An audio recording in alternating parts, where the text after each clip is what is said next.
Turkcell'in katkılarıyla 8 dakika 8'de yeni bölümden hepinize merhaba. Bu bölümde yüzyılın tasarımcısı ödülünün sahibi olan Giorgetto Giugiaro'yu ve Alfa Romeo için tasarladığı 8 modeli inceleyeceğiz. Alfa Romeo ve Giorgetto Giugiaro, kulağa ayrılmaz bir ikili gibi geliyor.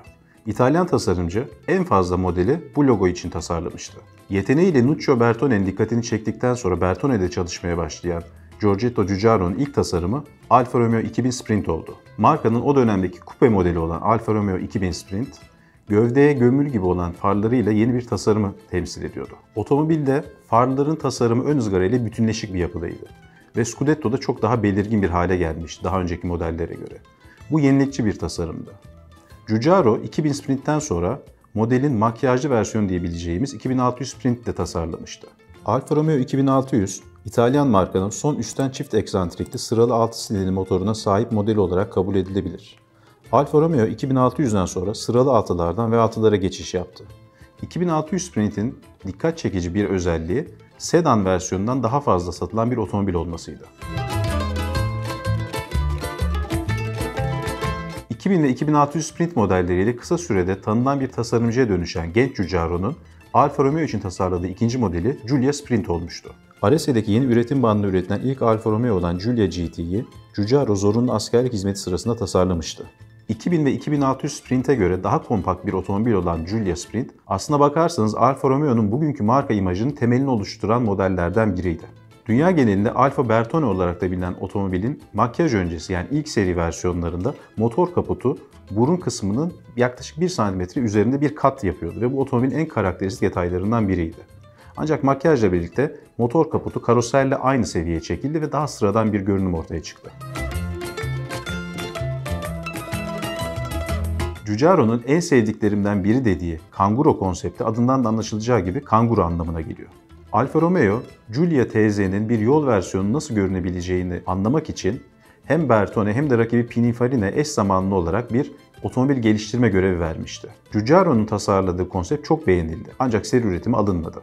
Fiberglass gövdesiyle yaklaşık 650 kilogram ağırlığında olan konseptin yüksekliği de sadece 1050 mm'ydi. Alfa Romeo Kanguro konseptine özel kılan detaylardan biri, otomobilin uzun yıllar ortadan kaybolduktan sonra tekrar ortaya çıkmasıydı. Paris Otomobil Fuarı'nda sergilendikten sonra kaza yapması üzerine hurdaya ayrılan konsept uzun süre ortadan kaybolmuştu. 2000'lerin başında otomobili hurda haliyle satın alan bir Japon koleksiyoner, Kanguro konseptini tekrar eski haline çevirdi ve 2005 yılındaki Concorso d'Eleganza organizasyonunda otomobil sergilendi ve konkurun en güzel otomobili seçildi. Kanguro konsepti tasarımıyla da önemli detayları sahipti. Bunların arasında en önemlisi kuşkusuz ön çamurluklardaki hava çıkışlarıydı. Bu yapı daha sonra Isogrifo A3C'de karşımıza çıkmıştı.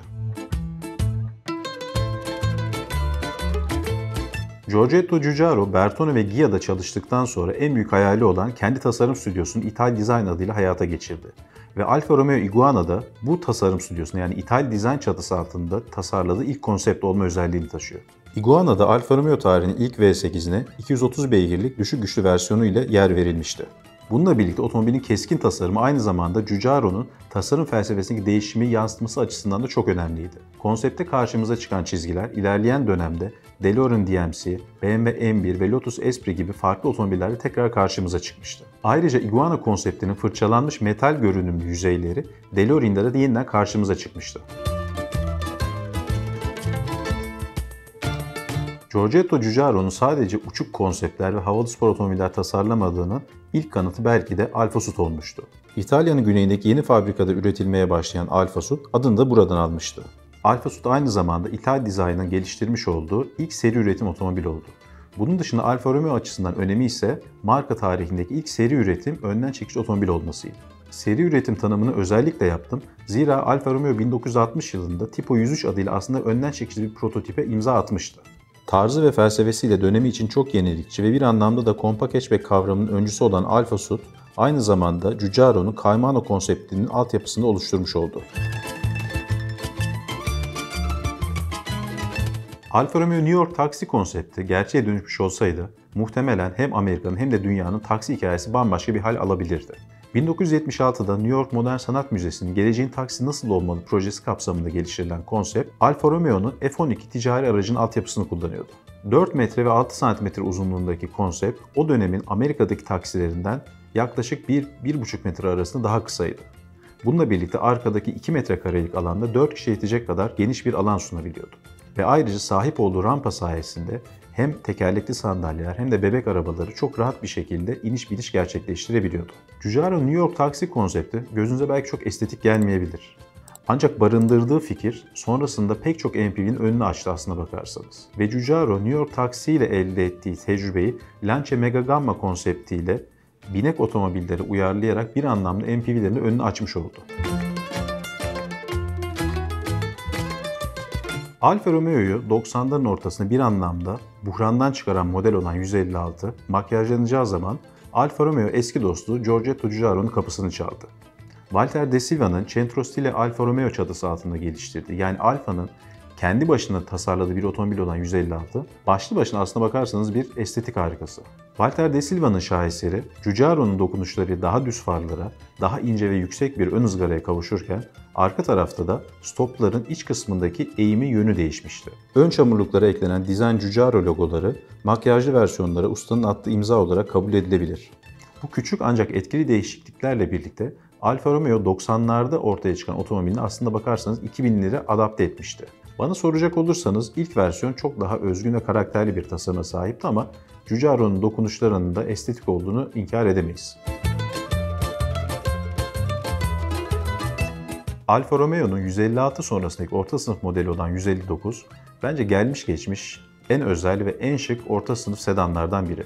Giugiaro'nun tasarımı, 156'nın gizli kapı kollarını ve daha zarif hatlarını bir kenara atıp daha meydan okuyan, daha keskin ve daha güçlü bir tasarımı benimsemişti. Bununla birlikte otomobilin kupe versiyonu olan Brera'da 159'da aynı yüzü taşımasına rağmen kendine has arka tasarımıyla iz bırakan otomobillerden biri oldu. Tanıtılmasının üzerinden neredeyse 20 yıl geçmesine rağmen 159 hala yollarda gördüğümde dönüp bir daha baktığım otomobillerden biri. Dikkatli bakıldığında farların karoseri hafif gömülü olması, Scudetto ile farlar arasında uzanan krom bir çıta olması için de Giulia GT'yi biraz hatırlatmıyor mu? 159 sadece karoseriyle değil, iç mekanıyla da çok etkileyici bir otomobil. Sürücüye dönük orta konsol, İtalyanca yazılı göstergeler ve gerçek alüminyumda içeren kaliteli malzemelerle birlikte yakın geçmişin en fazla premium hissi veren Alfa'sı ile karşı karşıyayız. Alfa 159, belki biraz daha hafif olsa ve motor kaputunun altında Arese'den çıkan gerçek bir İtalyan V6'sına sahip olsa, bence gelmiş geçmiş en iyi orta sınıf sedanlardan biri olabilirdi. Giorgetto Giugiaro'nun sadece Alfa Romeo logosuyla tasarladığı 8 otomobile bakmak bile neden yüzyılın tasarımcısı seçildiğini anlamayı kolaylaştırıyor. Bir markanın karakterini şekillendirecek kadar ona etki eden bir isim olan Giugiaro, hem sınırları zorlayan uçuklukta konseptlere hem de halk otomobillerine imza atan gerçek bir usta. Bu videoda yer verdiğimiz 8 Giugiaro alfasından en beğendiğiniz hangisinin olduğunu yorumlara yazabilirsiniz. Bu içerik hoşunuza gittiyse beğenmeyi, kanala abone olmayı ve bildirimleri açmayı unutmayın. Teşekkürler. Gönül çeker, canım çeker, bilir bunu tüm sevenler.